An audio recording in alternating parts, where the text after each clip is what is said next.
గంగాతరంగరమణీయజటాకలాపం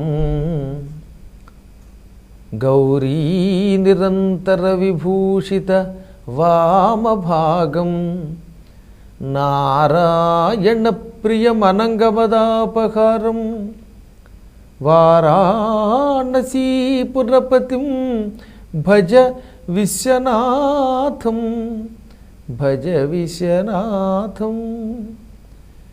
సమస్త సన్మంగళాని సంతు. కాశీఖండంలోకి పునఃస్వాగతం.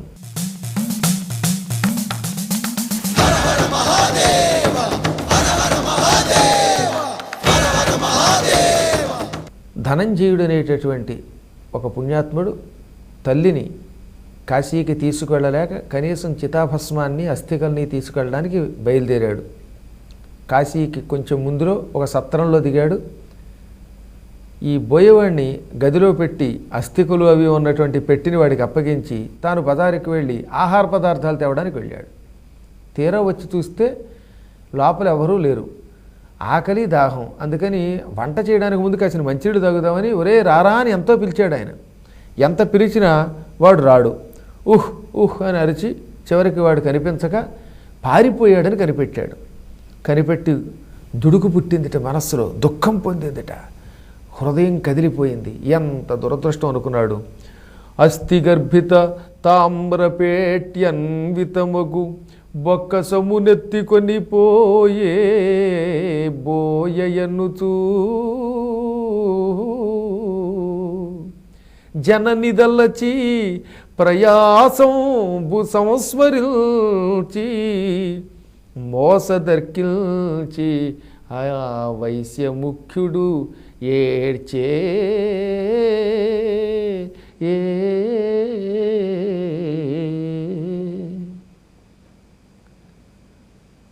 రాగి పెట్టి, వెండి పెట్టి, బంగారం పెట్టి ఇన్ని పెట్టెలు తయారు చేసి అందులో అస్థికలు పెట్టాను మా అమ్మ మీద ఉన్న ప్రేమతో. ఆ మొత్తం పెట్టెంతా ఎత్తుకుపోయేవట్రా పోయేవాడా అని వాడిని తలుచుకుని ఏడ్చాడు. అమ్మని తలుచుకుని ఏడ్చాడు. అమ్మతో పాటుగా ప్రయాస కదా, ఎంత ప్రయాణం, ఎంత నడిచి ఎంత అలిసిపోయి వచ్చాడు. ఆ అలసటంతా గుర్తుకొచ్చింది. నా కష్టమంతా వ్యర్థమైపోయింది అని ఏడ్చాడు.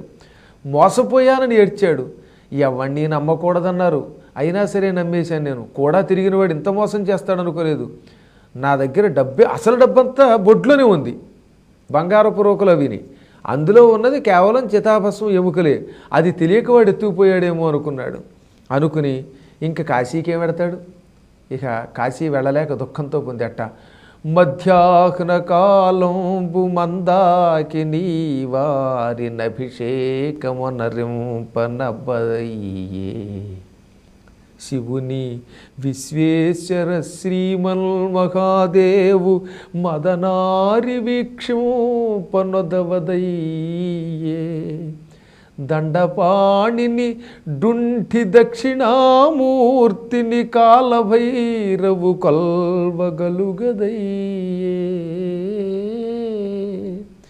శ్రీ విశాలాక్షికి చేదోయి మొగిడించి శిరసుపై చేర్పంగ దొరకదయ్యే కోమటికి తల్లి అస్థుల కోకమూట పాపకర్ముడు చెల్చు అర్ధభారమనుచు వంచనాపాటవంబున కొంచుపోయి ఆరివేరంబు చేసిన కారణమున. మధ్యాహ్న కాలంలో కాశీకి వెళ్ళి మందాకినిలో స్నానం చేయాలనుకున్నాడు ఆయన నిజానికి. కానీ ఆ మందాకిని స్నానం చేయడానికి మనస్సు అంగీకరించలేదు. అంటే కాశీలోకి అడుగు పెట్టడానికి ఇష్టం లేకపోయింది. మా అమ్మ ఎముకలు లేకపోయాక, మా అమ్మ రుణం నేను తీర్చుకునే అవకాశం నాకు దూరం అయ్యాక ఇక నేను కాశీ గంగలో స్నానం చేసి లాభం ఏమిటనుకున్నాడు. శివుణ్ణి, విశ్వేశ్వరుణ్ణి, శ్రీమన్ మహాదేవుణ్ణి భక్తి శ్రద్ధలతో చూడాలనే కోరికతో తహతహతో వచ్చాను. ఆ తహతహ అంతా వ్యర్థమైపోయింది. ఇక శివుడి దర్శనం చేయలేననుకున్నాడు. కాశీ వెడితే దండపాణిని చూడాలి, డుంఠి విఘ్నేశ్వరుణ్ణి, దక్షిణామూర్తిని కాలభైరవుణ్ణి చూడాలి. అవేమీ చూడాలనే ఆసక్తి చచ్చిపోయింది. శ్రీ విశాలాక్షికి అన్నపూర్ణాదేవికి మధ్యాహ్నం పూట 2 చేతులు నుదుట చేర్చి జోడించి నమస్కరించాలనే కోరిక నశించింది. మా అమ్మని తీసుకొచ్చాను ఇక్కడికి. మా అమ్మ ఎముకలే మా అమ్మ చితాభస్మే మా అమ్మ. అది పట్టుకొచ్చి గంగలో కలిపితే మా అమ్మ కాశీగంగా స్నానం చేసిన పుణ్యం పొంది విశాలాక్షి విశ్వేశ్వరుల దగ్గరికి వెడుతుందనుకున్నాను. ఆ భాగ్యం పోయింది. ఛీ, పాపకర్ముడా చెంచా, ఎంత పని చేసావరా! డబ్బనుకుని ఈ చితాభస్మము ఎముకలు ఉన్న మూట పట్టుకుపోయావట్రా అని లోపల ఏడ్చాడు. ఆ మోసం తట్టుకోలేకపోయాడు. జాలిం పొందాడు, దుఃఖించాడు. ఆకలి ఎక్కువైపోయింది. మహాభయంకరమైన మిట్ట మధ్యాహ్నపు టెండ నెత్తిని మార్చేసింది. అటు తిరిగాడు, ఇటు తిరిగాడు తల్లి మీద ప్రేమతో. చివరికి మళ్ళీ వెనక్కి తిరిగి వచ్చాట. ఎక్కడో ఒక చోట ఈ బోయవాడిని పట్టుకుందాం, ఆ పెట్టి వాడి దగ్గర తీసుకుందాం, మళ్ళీ వెనక్కి వచ్చి అప్పుడు గంగలో కలుపుదాం అనుకున్నాడు. ఈ బోయవాడు వెళ్ళిన మార్గం అమ్మటే వెళ్ళాడు. ఈలోపు వీడేం చేశాడు ఈ దౌర్భాగ్యుడు, దారిలో కొంత దూరం వెళ్ళాక ఈ మూట పుచ్చుకుపోయి ఇందులో ఏవో ఉన్నాయనుకుని ఎత్తుకుపోయాడు. డబ్బుంది బాగా. ఎంత డబ్బు లేకపోతే ఈ మూటలో రాగి పెట్టెలో వెండి పెట్టెలో బంగారపు పెట్టి దాన్ని చాలా జాగ్రత్తగా మూట కట్టి నా చేత ఇంత భద్రంగా మోయిస్తున్నాడు ఈ ఐశ్వర్యవంతుడు ధనంజయుడనే వ్యాపారి. రోజు ఈ మూట మోసినందుకు ఒక్కొక్క బంగారు నాణెం ఇస్తున్నాడు. రోజునకొక బంగారు నాణెం ఉట్టినే ఇస్తారా? బహుశా ఈ పెట్టిలో కోటాను రూపాయలు ఖరీదు చేసే నవరత్నములు వజ్ర వైడూర్యాలేవో ఉన్నాయి. అందుకే ఈ పెట్టి మోయడానికి రోజుకో బంగారు నాణెం ఇస్తున్నాడు అనుకున్నాడు. వాడు పిచ్చాడు. అమ్మ మీద భక్తితో వీడు మోయిస్తున్నాడని తెలియదు. అమ్మ మీద భక్తి కలిగిన చితాభస్మం మోయడానికి ఎవడన్నా రోజుకు ఒక బంగారు నాణెం ఇస్తాడా? ఇవ్వడు. కాబట్టి దీంట్లో నవరత్నాలు కోటాను కోట్లు ఖరీదు చేసే వజ్ర వైడూర్యాలు ఉన్నాయనుకున్నాడు. అనుకుని వాడు ఈ పెట్టి ఎత్తుకుపోయాడు. అడవిలో కొంత దూరం వెళ్ళాక ఈ పెట్టి తాళం పగలగొట్టి చూస్తే బంగారు పెట్టి, అందులో వెండి పెట్టి, మళ్ళీ దాని తాళం పగలగొడితే లోపల రాగి పెట్టి తాళం పగలగొట్టి చూశాడు. ఏవి నవరత్నాలు, ఏవి వజ్రాలు, గోమేధికాలు, వైడూర్యాలు, నీలాలు అనుకుని పిచ్చిపీరుగా ఆ మోటిప్పి చూసేట. పట్టుగొడ్డ ఇప్పగానే లోపల హడిలిపోయింది వాడి ప్రాణం. ఎముకలు కనపడ్డాయి. మరో పక్కన బూడిద.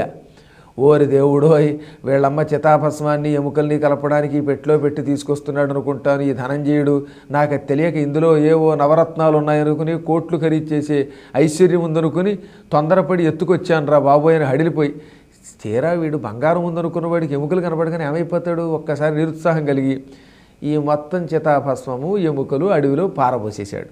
ఇంకా వాడికి పనికొచ్చేదల్లా వెండి పూత పుయ్యబడిన, బంగారపు పూత పుయ్యబడిన పెట్లు. ఆ పెట్లు పట్టుకుపోయి ఏదో ఐరుగాడికి అమ్మేసుకున్నాడు. ఇంటికి పోయాడు. ఎంత వస్తే అంతగా అమ్మేశాడు. ఇంటికి పోయి హాయిగా దాక్కున్నాడు. ఈ వ్యాపారి పాపం వెనక్కి తిరిగి వచ్చి చివరికి ఇంత దూరం కాశీకి ఇంచుమించుగా దగ్గరగా వెళ్ళిన వాడు తిరిగి వెళ్ళి తన ఇంటికి వచ్చేసాడు. ఈ దుర్మార్గుడిని పట్టుకొని ఈ చితాభస్మం, ఈ ఎముకలు మళ్ళీ సంపాదిద్దామని వచ్చి ఈ చెంచుదాని ఇంటికి వెళ్ళాడు. వెళ్ళి మీ ఆయన ఏడంటే, మా ఆయన ఎక్కడొచ్చాడయ్యా, నీతో పాటు కాశీ తీసుకెళ్ళు, దారిలో చంపేసావా అంది. పైగా అడ్డంగా డబాయించిందిట. దాంతో వీడు హడిలిపోయి, నీ భర్త పెట్టెత్తు పారిపోయాడే, వాడి కోసం నేను వస్తే నువ్వు తిరిగి నా మీద దాడి చేస్తున్నావా, ఎదురు దాడి చేస్తున్నావా? మా ఆయన్ని నువ్వే తీసుకెళ్ళి చంపావా అని అడుగుతున్నావా? మీ ఆయన్ని నేనెక్కడ చంపగలను? వాడు నన్ను చంపాలి, దొంపదెంచాలి తప్ప. నీకు పుణ్యం ఉంటుంది, అందులో చితాభస్మం ఎముకలున్నాయి, మా అమ్మవి. వాటి కోసమే ఇంత డబ్బు ఖర్చు పెట్టి నీ భర్తని కాశీకి తీసుకెళ్ళా. అక్కడికి వెళ్ళాక వాడు మోసం చేసి పెట్టెత్తుకుపోయాడు చెప్పమంటే నాకు తెలియదండి. రోజు వీడు రహస్యంగా ఆ ఇంటికి ఎదురుగుండా ఉన్న ఒక పొదలో దాక్కుని అసలు ఈ బోయవాడు వస్తున్నాడా లేదా అని చూశాట. వాడు అంత తేలిగ్గా వచ్చేవాడు కదా, ఎప్పుడు దొరకలా. కానీ అర్ధరాత్రి 12ంటికి రహస్యంగా ఇంట్లో దూరి పొద్దున్నే పారిపోతున్నాడని తెలిసింది వీడికి. ఒక రోజున అర్ధరాత్రి వాళ్ళు కాపలా కాసి వాడి ఇంట్లోకి వెడుతూ ఉంటే వాడు చేయిపుచ్చుకున్నాడు. వాడు వెలవెలబోయాడు. ఒరే, నీ నెత్తి మీద ఒట్టేస్తున్నాను, మీ ఆవిడ నెత్తి మీద ఒట్టేస్తున్నాను, నువ్వు దొంగతనం చేసినందుకు నిన్ను రాజుగారికి అప్పగించను, నీకు శిక్ష వేయించను.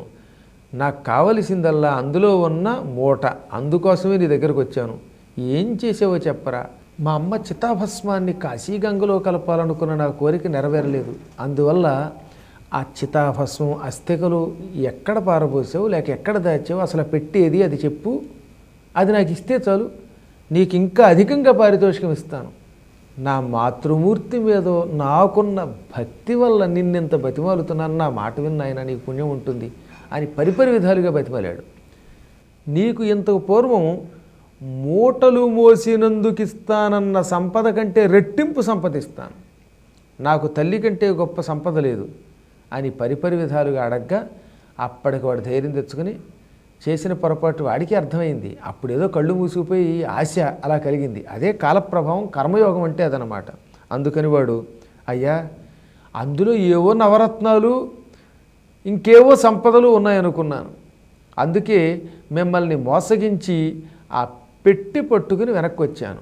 దారిలో కొంత దూరం వెళ్ళాక అడవి దగ్గర ఒక చోట తాళం పగలగొట్టి చూస్తే అందులో ఎముకలు బూడిద తప్ప ఏమీ లేవు. దాంతో నేను అడవిలో చోట పారబోసి పెట్టి అమ్మేసుకున్నానండి అన్నట్టు.